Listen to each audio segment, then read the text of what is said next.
Dans cette vidéo, je vais aborder le bonus de l'exercice qui dit, pour des raisons de sécurité, faire en sorte que depuis le pare-feu MonoWall, les serveurs Microsoft et Xivo ne puissent pas se connecter à Internet. Alors, déjà on parle de pare-feu MonoWall. Donc notre MonoWall, il a l'adresse IP 192.168.99.254. Eh bien, on peut l'administrer. Je suis très content de ça.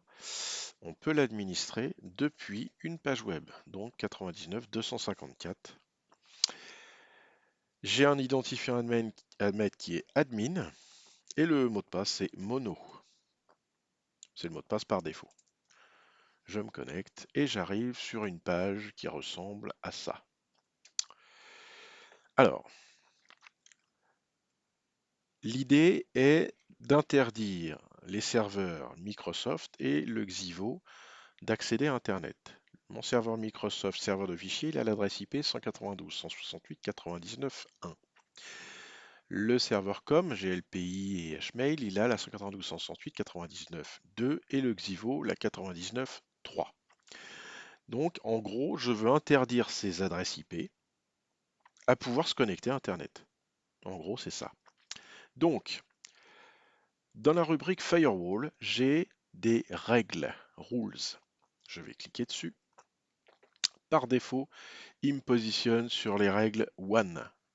C'est pas ce qui m'intéresse. Moi, ce que je veux, c'est interdire des choses qui sont dans mon LAN, donc des serveurs, des clients éventuellement, à accéder à Internet. Là, j'ai une règle qui me dit que pour tous les protocoles, pour le réseau LAN interne, oh là, à destination de n'importe quel port et de n'importe quelle destination et de n'importe quel port, enfin vraiment de n'importe où, j'ai la petite flèche qui me dit que c'est autorisé. Ce que je veux, c'est interdire, du coup, mes serveurs. Donc, pour interdire des serveurs, et je vais cliquer sur le petit plus, et la première chose que je vais faire ici, donc, je vais rentrer dans une édition de création de règles. Première chose, action.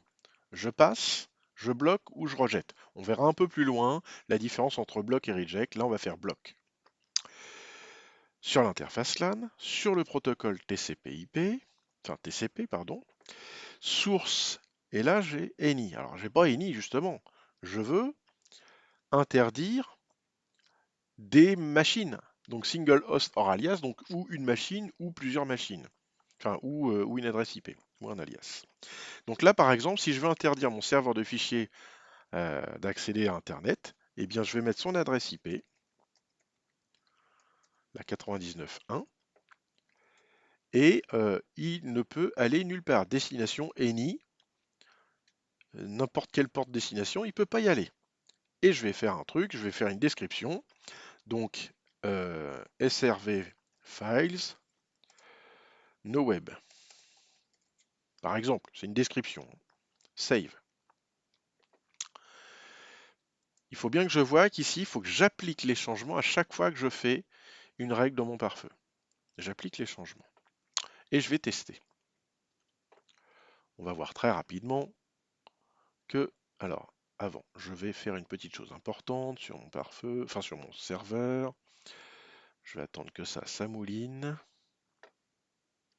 Donc j'ai cliqué sur serveur local et je vais aller dans configuration renforcée d'Internet Explorer actif. Alors je vais le désactiver parce que c'est super galère si on le laisse activer. C'est-à-dire qu'en gros par défaut, c'est bien la preuve que les serveurs ne doivent pas accéder à Internet. Par défaut, si vous essayez de faire ça, votre serveur, il n'y a rien qui fonctionne au niveau de l'accès Internet.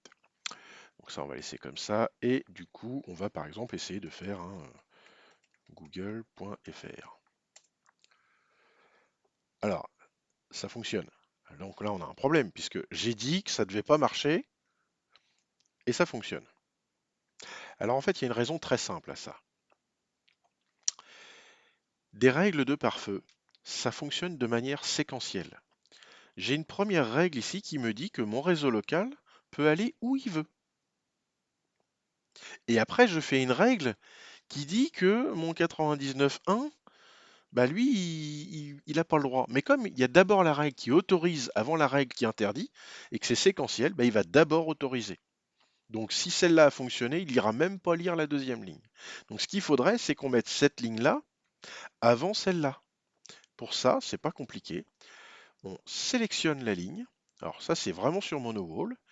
Et on clique sur la petite flèche. Move selected rule before this rule. Donc déplacer la règle sélectionnée avant cette règle. C'est exactement ce que je veux.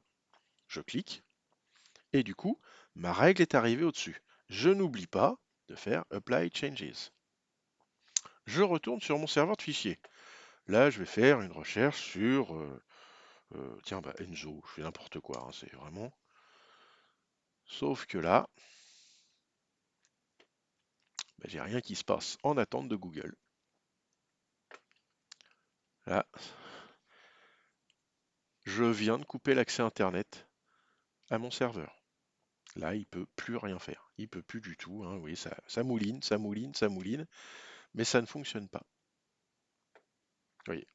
Si je vais sur mon SRVcom, je vais faire la même chose au niveau de l'accès Internet. Donc, alors, je vais montrer quand même ce que donne un accès Internet d'un serveur avec la protection renforcée. Là, je vais essayer d'aller sur google.fr. Oula, google.fr. Alors oui, ok. Et voilà. À chaque fois que je vais essayer des trucs, il va me demander une page comme ça. Donc ça, c'est on ne peut plus agaçant. Vous voyez. Donc fermer. Hop. Bon, il a bien voulu. Mais je vais quand même bloquer ça parce que ça m'agace. Enfin, enlever cette sécurité. Bon, c'est juste pour la démo, hein. Je vais sur serveur local. Configuration renforcée d'Internet Explorer. Et là, je vais faire désactiver. Donc là, mon serveur, il a accès à Internet sans me poser 36 questions. Google.fr. Ça marche. Je ferme. Je vais retourner sur mon PC Utils. Et puis, je vais faire un truc tout bête. C'est que je vais cloner un peu cette règle-là. Mais je vais juste changer l'adresse IP source pour que ça corresponde à mon serveur com. Donc là, je vais cliquer sur le plus. Et à la place de 99.1, je vais mettre 99.2. En bas, je vais changer la description. SRV com.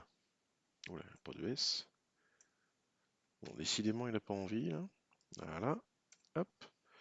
Save. Hop, j'ai la 1 et j'ai la 2. Et en fait, le fait de l'avoir cloné, bah, il l'a mis juste après.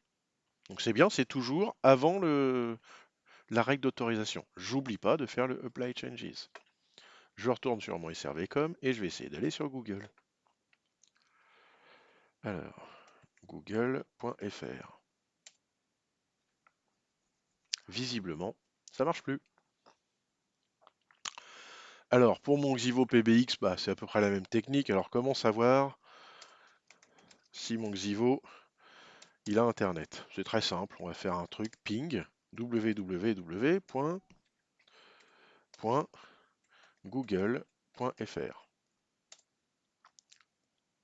Je sais même pas s'il a un accès à Internet, lui. Je suis pas sûr. Non, parce que j'ai pas dû le configurer. Mais admettons, si je fais un ping 1.1.1.1, ça doit marcher. Voilà. Donc là, j'essaye de me connecter. Voilà, je fais du ping. Donc là, ça va pinguer en permanence. C'est bien parce qu'au moins, ça va être en temps réel. Je vais retourner sur mon PC Utils et je vais à nouveau cloner la règle qui est là. Et à la place, là, je vais mettre 3. Et ici, je vais mettre Xivo-pbx noweb. Save. Alors, j'ai fait un save, je retourne là-dessus. Pour l'instant, ça ping. Et là, je vais faire Apply Changes. Ah, et ça va toujours marcher. Regardez, normalement, ça marche toujours. Alors pourquoi ça marche toujours? Eh bien, en fait, parce que, vous voyez, ma règle, elle s'appuie sur le protocole TCP. Et le ping, bah, c'est pas du TCP. Le ping, c'est un autre protocole. Donc, à la place de TCP, on va mettre, alors à la limite, on pourra mettre ICMP, mais on va mettre ANY. Comme ça, là, c'est sûr que rien ne va passer. Faire save. Vous voyez, là, ça a mis une étoile à la place. Pour l'instant, ça ping toujours. Sauf que logiquement, quand je vais appliquer les changements, là, ça va tousser. Ah, bah non, ça fonctionne encore. C'est surprenant, ça. Alors, on va regarder ce qui se passe. Bon, en fait, j'ai été trop impatient. Ça y est, ça fonctionne plus. Voilà, il suffisait juste que je dise qu'il y avait un petit souci. En fait, j'ai juste eu à arrêter mon ping et à le relancer, et là, ça fonctionne plus. Donc ça y est, mon Xivo n'a plus accès à Internet. Donc voilà, en fait, pour bloquer, il suffit donc de créer des règles. Alors là, c'est vrai que pour ces règles-là, j'ai laissé TCP, mais parce que la navigation Internet s'appuie sur TCP, le ping, c'est sur un autre protocole, c'est le protocole ICMP. Mais idéalement, il faut tout bloquer, hein. Là, j'ai laissé TCP. Oula, il est pas content là. Oula là. Attendez, hop.